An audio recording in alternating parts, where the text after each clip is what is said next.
हजारों साल पहले रेगिस्तान के बीचों बीच एक ऐसी सभ्यता उभरती है जो कुछ ऐसा बना देती है जो आज भी नामुमकिन सा लगता है। आसमान छूते पिरामिड। ये थी मिस्र की महान सभ्यता। पर सवाल ये है कि ये सब शुरू कैसे हुआ। चलिए इस रहस्य की परतों को खोलते हैं। तो सवाल यही उठता है कि आखिर उन्होंने ये सब बनाया कैसे। सोचिए, उनके पास पहिए नहीं थे, लोहे के औजार नहीं थे, कोई मॉडर्न मशीन नहीं थी।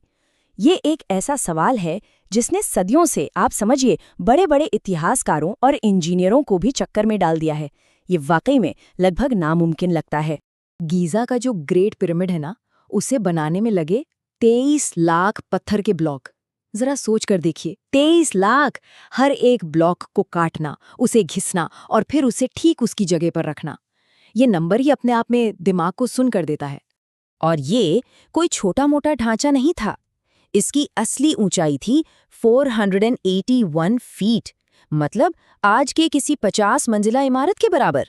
हजारों सालों तक ये धरती पर इंसान की बनाई सबसे ऊंची चीज थी। सोचिए जरा। और बात सिर्फ साइज की नहीं है, वजन की भी है। कुछ जो सबसे भारी पत्थर थे, खासकर जो राजा के चैम्बर में लगे ग्रेनाइट के ब्लॉक, उनका वजन 50 टन तक था। 50 टन!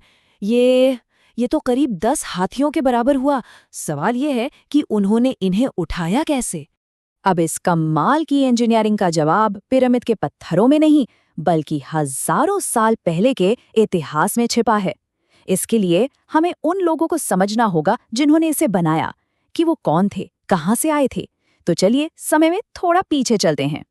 देखिए, आज जिसे हम सहारा रेगिस्तान के नाम से जानते हैं, वो हमेशा से ऐसा बंजर नहीं था। करीब 11,000 साल पहले की बात है। ये एक हरा भरा सवाना था। हर तरफ झीलें थीं, जंगल थे। यहाँ रहने वाले खानाबदोश कबीले भी काफी एडवांस थे। उन्होंने तो पत्थरों का एक कैलेंडर तक बना लिया था। लेकिन फिर पृथ्वी की धुरी में हुए एक छोटे से बदलाव ने सब कुछ बदल दिया, और ये हरी भरी दुनिया धीरे धीरे झुलसने लगी।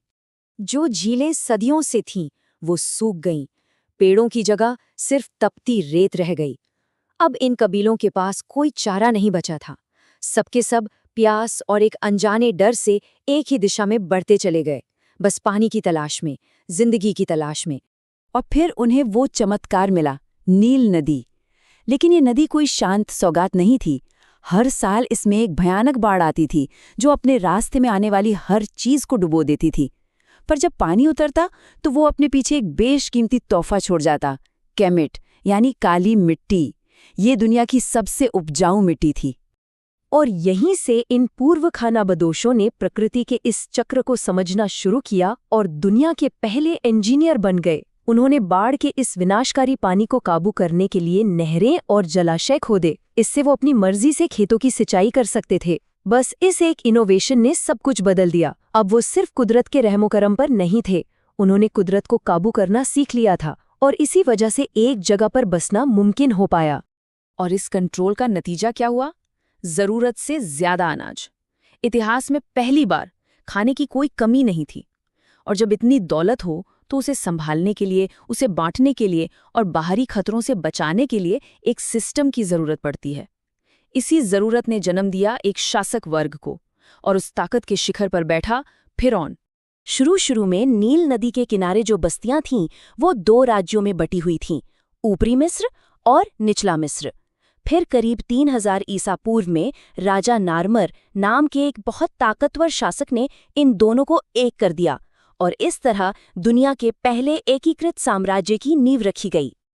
अब इतने बड़े साम्राज्य को चलाने के लिए नए नए औजारों की जरूरत थी, तो उन्होंने मात की अवधारणा बनाई, जो सिर्फ कानून नहीं था, बल्कि न्याय और संतुलन का एक कॉस्मिक आइडिया था, ताकि समाज में व्यवस्था बनी रहे। टैक्स सिस्टम शुरू किया गया।